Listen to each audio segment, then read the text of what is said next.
چې ګوره صاحبه ته چې مولیانو معنی کړی ای په اختلافي مسایلو کې معنی کړی چې اختلافي مسایل ته مه چیړه چونکې ته د چیټ جی پی ټي نه موږ ته پاته د قیسې میسې راغلې داسې خو یو عام بل نوجوان هم راغستی شي د چیټ جی پی ټي شاګرد صاحب مطلب د دې خلک موږ په دوران زبان باندې دا بعضې خلک مجبوروي د چیټ جی پی ټي مسایل یا د ګوګل مسایل صاحب په ګوګل کې په عثمان رضی الله تعالی عنه باندې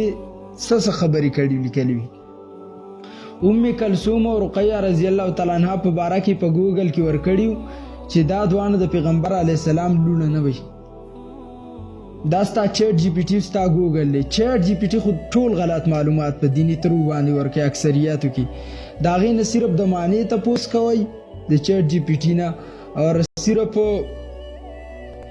عبارات کپی لګوئ نو په هغې کې ښه دی باقي خو چې ته غواړې نو غلط ورکوي نو ستا خو ټول معلومات د دغې نه دی او د هغه شان دا وایي چې دا د اسمان نه راکوځئ نو ډاکټري څوک د اسمان نه راکوځئ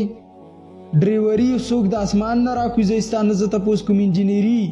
دا ټول پیشاور چې دي دا پیشې والا خلک دا خلک دا د اسمان نه خلک راکوځئ نه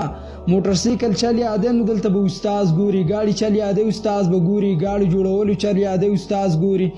انګلیش زده کې په هغې کې استاز ګوري عجیبه خبره ده په قرآن باندې د ځان ریسرچ شروع کړي قرآن کې استاز نشي کتی او بیا چې دیو ته مونږ وایو ناظره مو وکئ ورسره ناظره وایي نه جي ناظره مونږ نه شو ویلی ژبې هم پیړي دي دې وضاحتونو ته هم دا ژبې داسې نری شوي دي ژبې پیړي دي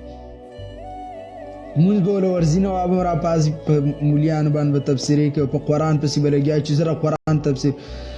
حضرت ډاکټر ذاکر نایک څومره عظیم انسان دی په ادیان باطله باندې هغه څومره مطالعه ده بلکې د قرآن چې یو آیات ټاپ باس کوي نو د هغې څومره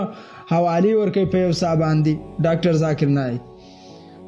ذاکر نایک صاحب ته مفتی محمد تقی عثماني دامت برکاتهم العالیه وي چې ته کوه په ادیان باطله باس کوه خو مسایل ته مه چیړه ځکه تعلیم دی ډاکټر ذاکر نایک ته مفتی تقی عثماني صاحب د هغې نه بعد تر ننه پورې ډاکټر ذاکر نایک صاحب مسایل نه چیړي او تا ته 800 مولیان ویل چې هلکه په دې اختلافیو کې ګوتې مه وه نورې خو پرېږده په اختلافیو کې ګوتې مه وه ته هغه شان راپاسې بیا مولیان ما نه پرېږدي زه مولا یم زه ته مولا شوې ته مفتي شوې خو ګډې وډې وې بس که ته غټ شیخ الحدیث شوې خو بس که ګډې وډې مه وایه او که داسې قابل سړی نو چې زه درشم زه نه علم زده کوم و مونږ وایو ډېر څه کې د غلطیانې دي پیږي نو دا واعتصموا بحبل الله جمیعا آیه ختم معنی غلطه کې د خېټې نه لګیایي چې په کوم ځګین کې د خواښوي بس په قرآن باندې درز وله ورکې